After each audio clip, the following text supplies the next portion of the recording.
ఇది 80 ఏళ్లుగా మూసి ఉన్న ఒక గది కథ. ఎవ్వరూ ఆ గదిని తెరవడానికి ధైర్యం చేయలేదు. కానీ ఒకరోజు ఒక ముగ్గురు స్టూడెంట్స్ ఆ రూమ్ యొక్క మిస్టరీని ఛేదించుదామని ప్రయత్నించారు. అయితే వాళ్ళకి ఏమైంది, ఆ రూమ్లో వాళ్ళు ఏం చేశారు, అసలు వాళ్ళ ముగ్గురు ఏమైపోయారు, వాళ్ళు ఎలా ఫీల్ అయ్యారు రూమ్లో అనేది ఇప్పుడు చూద్దాం. విక్టోరియా హాల్ అనే ఒక బ్రిటిష్ కాలేజ్ వెనుక భాగంలో ఒక సీక్రెట్ గది ఉంది. దాన్ని అందరూ బ్లాక్ ఛాంబర్ అని పిలుస్తారు. ఎందుకంటే ఆ గది దగ్గరికి వెళ్ళిన ప్రతి ఒక్కరు గంభీరంగా అవుతారు మరియు ఆ గది దగ్గరికి వెళ్ళిన కొన్ని గంటల్లోనే వాళ్ళు అస్వస్థతకు గురవుతారు. చాలా ఇయర్స్ గా అక్కడ అడుగు పెట్టిన ప్రతి ఒక్కళ్ళు ఏం చెప్తారంటే ఆ గదిలో ఎవరో అరుస్తున్నట్టు, ఎవరో ఒకళ్ళు ఉంటున్నట్టు ఫీల్ అవుతారంట. కానీ ఆ గదిలో ఒక చీపురు పుల్ల కూడా ఉండదనే రికార్డ్స్ ఉన్నాయి.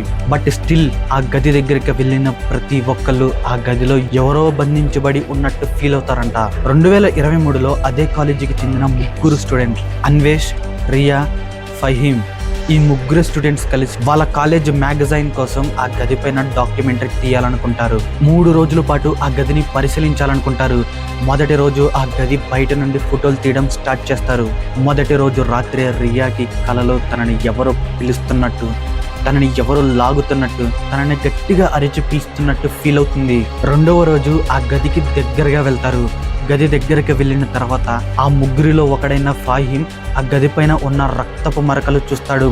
కానీ అవి ఫ్రెష్గా ఉన్నట్టు అనిపించింది.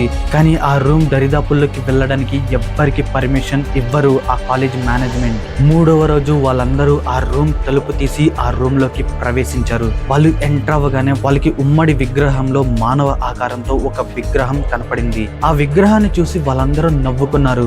వాళ్ళందరికీ అది జోక్ లాగా కనపడింది. ఆ ముగ్గురిలో ఒకడైన అన్వేష్ ఆ రూమ్ లో గోడపై ఉన్న తామర ఆకారంపై లైట్ తో టచ్ చేశాడు. అంతే, ఆ రూమ్ తలుపులు మూసుకుపోయాయి. ఆ రూమ్ లో దుమ్మంతా లేచింది. ఒక్కసారిగా లైట్లు ఆఫ్ అయ్యాయి. మళ్ళీ లైట్స్ ఆన్ అయ్యేలోపు వాళ్ళ ముగ్గురులో ఒకలైన రియా కనపడలేదు. గదిలో గోడలన్నీ మారుతున్నట్టు కనిపించాయి. ఆ రూమ్ అంతా తిరుగుతూ ఉన్నట్టు అనిపించింది. ఆ గోడల పైన విచిత్రమైన లిఖితో ఏదో రాసి ఉంది. అది డీకోడ్ చేస్తే ఏముందంటే, నేను ఇంకా నిద్రలో ఉన్నాను, నన్ను లేపకండి అని రాసి ఉంది. వాళ్ళు ఇంత ముందు చూసిన విగ్రహం తిరుగుతూ కనిపించింది. ఆ దెబ్బతో ఫహీమ్ కి గుండె బలహీనమైంది. అన్వేష్ కూడా ఆ రూమ్ లో ఒక మూలన వెళ్లి పడ్డాడు. ఆ రూమ్ అంతా తిరుగుతున్నట్టు అనిపిస్తుంది వాళ్ళకి. చివరికి అన్వేష్ కి బైబిల్ ఓ సీల్ కనపడింది. దాన్ని వెంటనే వెళ్లి టచ్ చేశాడు. ఆ రూమ్ తిరగటం ఆగిపోయింది. లైట్స్ ఆగటం వెలగటం ఆగిపోయింది. వెంటనే ఫహీమ్ కూడా లేచాడు. వెంటనే ఆ రూమ్ డోర్స్ కూడా ఓపెన్ అయ్యాయి. వెంటనే వాళ్ళ అందరూ ఆ రూమ్ లో నుండి బయటికి వచ్చేసారు. బయటకు వచ్చి చూస్తే రియా కూడా ఆ గది ముందు పడి ఉంది. దేవుడి దయ వల్ల రియాకి ఏం కాలేదు.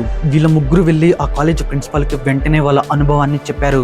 సార్, ఆ రూమ్ లో ఇలా జరిగింది, మాకు ఇలా అయింది సార్ అని ఆ కాలేజ్ ప్రిన్సిపాల్ కి చెప్పారు వీళ్ళ ముగ్గురు. ఆ ప్రిన్సిపాల్ వెంటనే ఒక పాత రిపోర్ట్ తీసి వాళ్ళకి చూపించాడు. 1943లో ఆ గదిలో ఒక మానసిక రోగిని ఉంచారు.